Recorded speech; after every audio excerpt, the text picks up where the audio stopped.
Hang on. Hang on. Uh, woo! Hey! Oops. That's been bumped over. Uh, nope. Wrong way. Let's go this way. Nope. It shifted cameras. Oh, man. So I had it set up so it was zoomed so that this black backdrop kind of covered my mess there. But never got around to it. Oh, and I never turned on my light. Hang on. So, doing production and sound and reporting for your own self when you are not a video guy. Well, I'm a video guy, I'm a photographer, and I like shooting video, but doing this sort of thing, being on camera, that's not my shtick. So I wanted to go live and mention a few things. I did not write down a list. So if I forget anything, or if you, yes, you, the person who's watching this, has something that you think is important to mention, feel free to toss it on to me because I am just doing this off the top of my head. One, the school. They are doing work preparing the elementary school grounds for the new trailers that are going in there. Last I went by, they had a bulldozer kind of plowing the snow off. And there were a couple vehicles around getting ready to start moving things. They had not started moving things when I was there at about 8 this morning. That's one. Two. Oh, yesterday I talked about the tape being down at the school. The tape, I think I was trying to make the point that the road was closed. The tape is actually down, but the road is still closed. That was sort of the point that I wanted to make, but I think I sort of implied that the tape was still up. That's me. Three, I wanted to talk about something else. I will try and remember. It was just a little update like that. So if I remember it, I will toss it in. I did want to tell anybody who hasn't seen that the obituary for Kylie Smith has come out, as well as an announcement of a funeral. So I'm going to read this. So if you notice me looking there and not at you, it's because I am actually reading this. So, in loving memory of Kylie Mae Smith, May 7th, 2013 to February 10th, 2026. The family of Kylie wishes to extend their deepest and most heartfelt thank yous to everyone who has shown love, support, and kindness during this incredibly difficult time. Your messages, prayers, presence, and compassion mean more to them than words can ever express. You are invited to join Kylie's family for an open house style gathering on Saturday, February 21st, 2026 at 2 p.m. at Trend Mountain Conference Center here in Tumbler Ridge. Anyone who feels moved to come forward, approach the microphone and share memories, stories, or words about Kylie's is welcome to do so. The family hopes this space will be filled not only with tears but with laughter, the kind Kylie brought into lives so easily. Please share the moments that made you smile, the crafts she created, the kindness she showed, the love she carried every single day. In honoring Kylie together, may we reflect the same gentleness, warmth, and beautiful spirit that she gave so freely to the world. Thank you for holding Kylie and the family in your hearts. With respect for the family privacy at this difficult time, no press or media will be permitted. That's me. Very respectfully, Rayner's Funeral Home and Crematorium. So that's that. And then basically the other thing that I wanted to talk about. Delivery. That was the other thing that I wanted to talk to you about. Okay, so I've had a couple people offer to help me with the door-to-door delivery. Nobody is free today. Well, sorry, I shouldn't say that. Mark was free today, but he's only free till 1. And he was like, I'll deliver to the lower bench. And I'm like, I don't know that you would be able to deliver to the entire lower bench in the next 2 hours because that's all he's got. So I said, we'll do it tomorrow because I have people who are free tomorrow. If you were interested in helping with the delivery, feel free to say so, offer it. I was hoping to get some kids, and if anybody can track down Glenn Miller, I was trying to call him to see if the Junior Rangers would be interested, but he's not home. He's not answering his phone, and he doesn't have an answering machine message. So, if anybody is out there and spots Glenn, my hair, oh, my poor hair. If anybody spots Glenn, just let him know that I'm trying to track him down. That's sort of it for the news that I have. I haven't seen anything else that's kind of popped up today. There are vigils still happening across the country, but yeah, I did want to. I wanted to publicly thank Naomi Larson, and I may have already, but Naomi, last week I was having a real hard time finding the bandwidth to write. I was able to get on here and talk to you guys live, but actually writing was very difficult. I could take something that somebody had posted, share that on Facebook, but I just couldn't sit down and write anything. So Naomi asked me if there was anything she could do, and I said, "Do you want to write?" And she wrote nearly everything that is in this week's paper. So if it wasn't for her, the current paper would just be pictures, and the editorial, which was the other thing that I wanted to talk to you. So thank you to Naomi.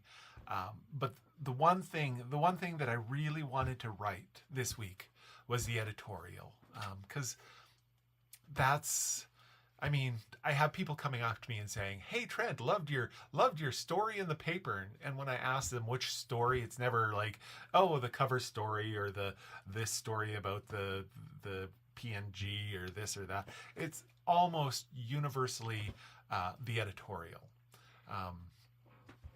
So I wanted to read that to you, because this is basically all I wrote for the paper this week. But it was Tim's post that did it. Tim Croston, for those of you who know, is the head of the local ATV club and one of the most community-minded people you'll ever meet. He's also as true blue a conservative as you'll find too. So it brought me to tears, as so much has in the last week, when he posted, "Much respect tonight for all the political parties in BC and Ottawa for putting their differences aside and coming together to show support for our grieving community. I spoke with the Prime Minister and I have to admit he was noticeably, genuinely concerned and grieving for our community. It did not go unnoticed. We are a community, wounded, broken, and grieving for our lost loved ones. For some, the grief and shock is immediate and raw. I think of the parents and the siblings who have to deal with empty beds and empty homes. And that family unit, in whatever form it takes, is the most basic social unit in society. It is at our parents' feet that we are expected to learn how to function in our society.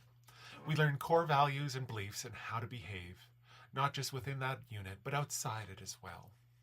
And family is the primary source of support. It takes years for a person to mature into somebody that can take care of themselves and maybe start a new family unit on their own. Strong families build strong communities and a stable society. The family is the foundational unit of society, but it doesn't stop there. Put dozens, maybe hundreds of families in close proximities, and you start to develop a community. And if a community gets big enough, it will join together with other communities to form towns and cities. And those towns and cities, they group together to form regional districts, provinces, countries. And while I don't know if Mark Carney or even David Eby knew the name Tumbler Ridge before, I am certain that he had never heard of Jennifer and Emmett Jacobs, Shanda Avigina Durand, Kylie Smith, Zoe Benoit, Takaria Lampert, Ezekiel Schofield, or Abel Mwanza before. Indeed, it's a very few people, even amongst those of us who live here, who knew every single one of those names. Because inside those communities, we form other relationships, friends, romantic interests, business partners, classmates. As humans, we are always forming connections. Between people, there are connections. Between families, there are connections. And between communities, we form bonds that we can't see but are no less strong. Now, I don't know if you've noticed, but community is important to me. I write about it a lot, about how we should treat each other with kindness and respect, even if we disagree with each other. But community is so much more than just living within the same 5 square kilometers. Community is about those connections that we make too. While I live here in Tumbler Ridge, I'm also part of a group of friends who used to play Dungeons and Dragons together. They form a community with me. I'm also on a couple forums where we discuss photography. That too is a form of community. There's a saying that none of us is more than 6 degrees of separation from anyone else living on this globe. And in Tumbler Ridge, it's more like 2. If I didn't know one of the people who was shot directly, I know someone who does. I know that girl who was weeping at the vigil because her best friend was shot. I know the parents of some of the victims. And yes, I knew Maya and Ezekiel and Abel. Not well, but I knew them. They were part of this community. And now they aren't. We all have families elsewhere, friends, people who called to find out about us and if our loved ones were affected by this. And maybe we weren't directly, but we have friends. I have friends that were. And because of that, my heart is broken for them and for the community at large. Community is important. I don't do it well. I'm introverted and awkward and show as much emotion sometimes as a well-trained rock. Though, not now. Now I start crying at nearly everything. But community is important. And this is a community newspaper. The first word is as or more important than last.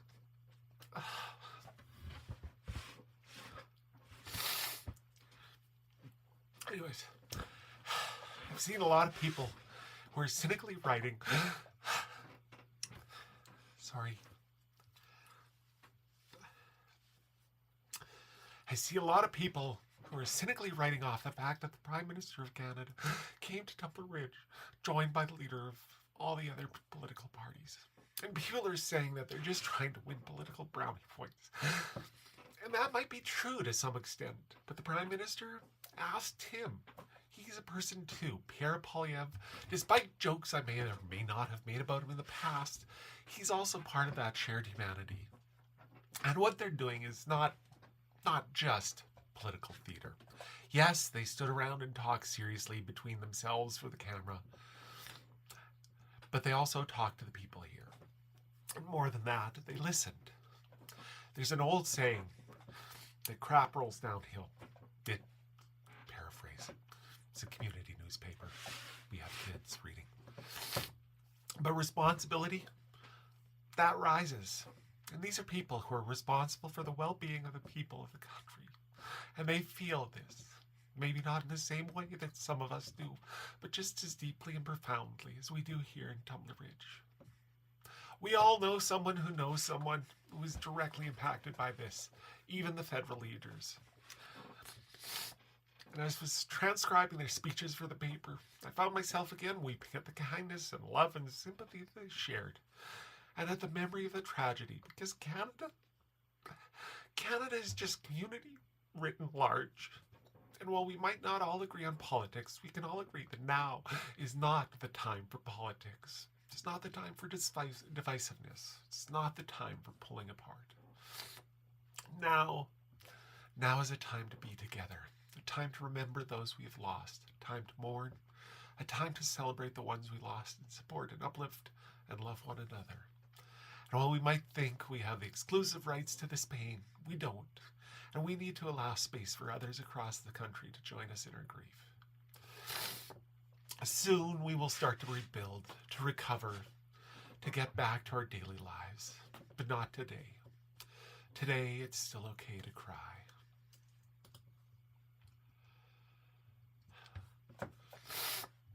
Sorry.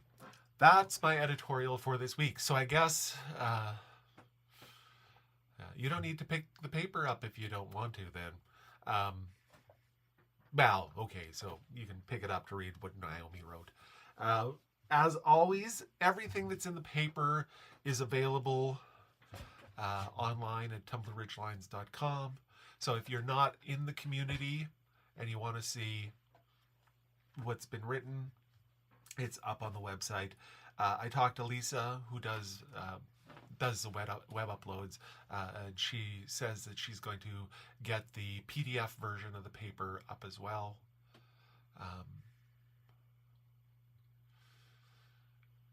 Yeah. So, stepping back for the people who came in later, I'm going to try and deliver the paper door to door to everybody, but that's not going to happen today. Today I'll go and deliver, I'll put the paper downtown, I'll put the paper at the to the places that I deliver to regularly anyways. If any of those people are watching, do be warned, you'll probably get 2 copies of the paper. So, yeah. So, but the paper will be available downtown, and it will be home delivered tomorrow. And I know a lot of you will pick the paper up downtown, and again, expect to get a second copy tomorrow. If you live in one of the apartments, or know somebody who lives in one of the apartments, we can't get in there, so we might drop off 20 or 30 copies of the paper at the apartment doors. Or if you live in an apartment and wanted to grab a stack, that would be lovely. Yeah. So, the big story that's breaking right now, at least for me, is I was talking to somebody yesterday, and they told me about some of the scam fundraisers, and mentioned that these people are getting much more smart about things. What they're doing, she's discovered, is they'll start a fundraiser in Australia or Britain or someplace not in Canada, and then they'll geofence it either just for Australia or for the world except for Canada. That way, the people who are in town, like the Johnny Malcolm Foundation, can't see that fundraiser and therefore can't, report it as being a fraud. So, as part of that, yesterday I was alerted to the fact that there's a GoFundMe that was started for the paper and for me directly, which I thought was a scam as well. Turns out I've been talking to a couple people at the Canadian Association of Journalists, and one of them decided to start a fundraiser basically targeting journalists for me. And I'm having a hard time. I'm having a hard time with this because, when I started the paper, the perfect scenario when I started the paper was that everybody in this town, or all the households in the town, would decide to contribute to support the paper. I didn't want to call it donations. I didn't want to call it subscriptions. I wanted to call it contributions, because I cannot put out the paper without the people in this town supporting me. And so I was like, well, here, I'll let you support me. And in that I got some support, not a lot, not as much as I was hoping. And so I started taking advertising as well. So, advertising covers 80% of the cost of the paper. The contributions from the town covers, the last 20%. So it definitely, it's not the lion's share, but without it, we probably wouldn't have a newspaper here. But building the newspaper on that model, I never imagined a situation like this. And it's really, really hard on me, because one side of me is like, oh, this is a way that I can encourage people to contribute to the paper, but at the same time, I don't want to. I don't want to profit from this tragedy. That's not the point. I uh, I literally refused advertise. Like, not only did I refuse advertising for this paper, I told the people who were already advertising in this paper that we were going to not run their ads as paper because it just didn't feel right. Um, and because we'd been getting a bunch of donations from people, I decided to use that money to publish the paper. Then the printer decided to print the paper for free.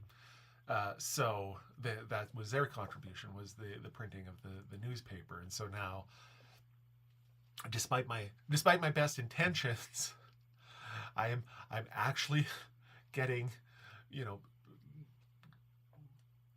profiting from this, which is that is like, and that's hard on me. But here's the thing. Somebody asked about how running the paper is a financial loss / hardship. So okay, here's the deal. So when I started the paper, I basically said, this was in the time after all the daily newspapers had sort of lost their mojo, and I described it at the time. The PDF is loaded to the cover page on the website. I just got a notification from Lisa. We're good. Okay. Anyways, back to what I was saying. So, I've never.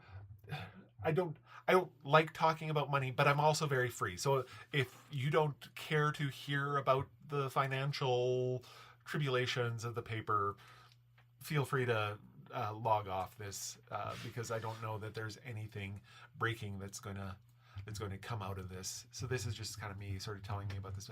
Anyway, so the national papers, the regional papers, the Vancouver Sun, the Edmonton Journal, the Calgary Herald, all those papers, what they were doing was, or what happened was, all the news that they were packaging up and selling to people, or selling to advertisers to get in front of people's eyes, is kind of how that worked. But a lot of that news, people could just go online and find it. And if the Vancouver Sun was like, oh, hey, we've got a paywall here, you can't find out about this news, there were dozens, perhaps hundreds of other sources that package that news up. But for a local newspaper, I thought we were safe, right? Because it was so easy. Like, the national newspapers are not going to write about Kevin Sharman winning a major paleontological award. They're not going to cover the U18 hockey team local tournament. They're not going to show pictures of the Taboxen races. So that was, for me, that was the part of the newspaper that was really, I loved. But around the same time that the or right after the big papers started to lose their mojo, a lot of the local advertisers discovered that they could develop relationships with their customers directly. And as somebody who not only runs a newspaper but also runs a photography business, I am not going to judge people for wanting to develop that relationship directly. I joke that North Star Kitchen, if they want to put an ad in the paper talking about their features for the next week, well, we publish bi-weekly, so it's 14 days from the day we publish to the day the next paper comes out. Do you know what your feature, what is your special going to be in 14 days? It's like food, maybe, probably, I think, right? It was so, but by going on Facebook or Instagram or whatever way that they could talk directly to the customer. which is great. I love that, because there are people out there. There are businesses like, say, the district. The district will have an event. They'll do a community town hall meeting, and they'll put it out on social media. But they also want to get it out into the community through the newspaper, through posters. Like they want to use everything. There are still enough advertisers for whom the newspaper is a way to get that information out there. The local, there's an optometrist in Dawson Creek who comes to Tumbler Ridge, and I warned you this was going to get into excruciating detail. There's an optometrist who comes into Tumbler Ridge who, puts a note in the paper saying these are the dates we're going to be in town. If you want to book an appointment, here's the phone number. Right? There's different types of advertising, and we're there for the type of advertising that it works for, right? And that's basically allowed us to put out an 8-page paper once every 2 weeks for the last few years. But when you do the math,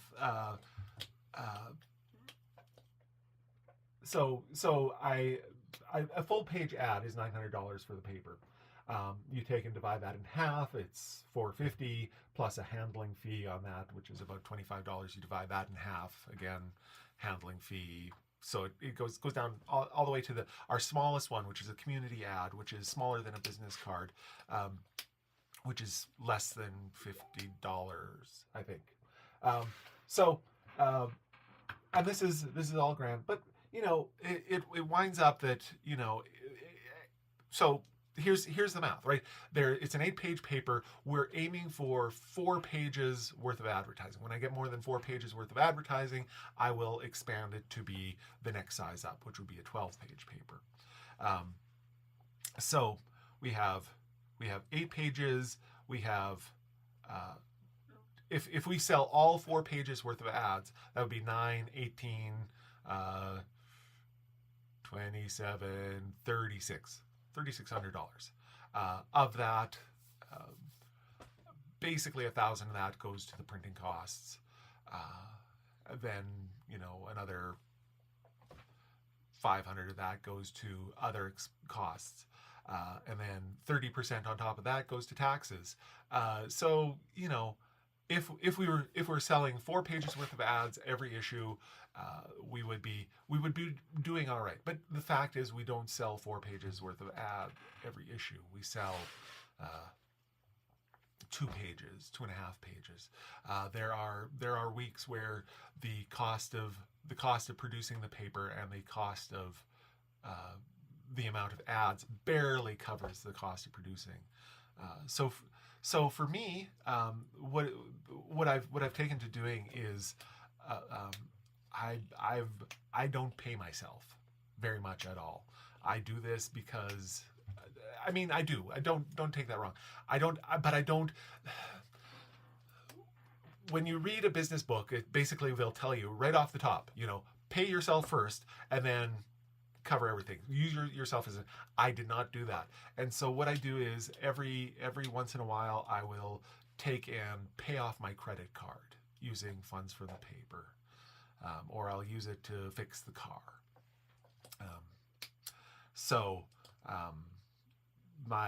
My last tax bill was $9,000, I think, because that's on me because I made a few mistakes when doing taxes. But at the time I had $10,000 in the bank, so it wound up being that I would come out of it with $1,000, and then you have to print the paper, and it cost me this week, because it was a special issue, it would have been $1,100, and there wouldn't have been any money in the bank. So that's basically it. It's not, even people who are working for decent pay, like actual papers, and not just doing this by themselves, it's a tough slog. Most of the community papers across the province have gone out of business. Now, part of that is because there was this business model that where a big company like Black Media would come in and they would buy up the community newspaper, and they would cover the cost, but then they would suck off all the profit. And it got to a point where there wasn't any profit to suck off. Because there was overhead. You had to have your office, you had to have your had to pay for the reporters, had to buy the cameras, had to buy the computers. You had all that sort of physical infrastructure that you had to pay for.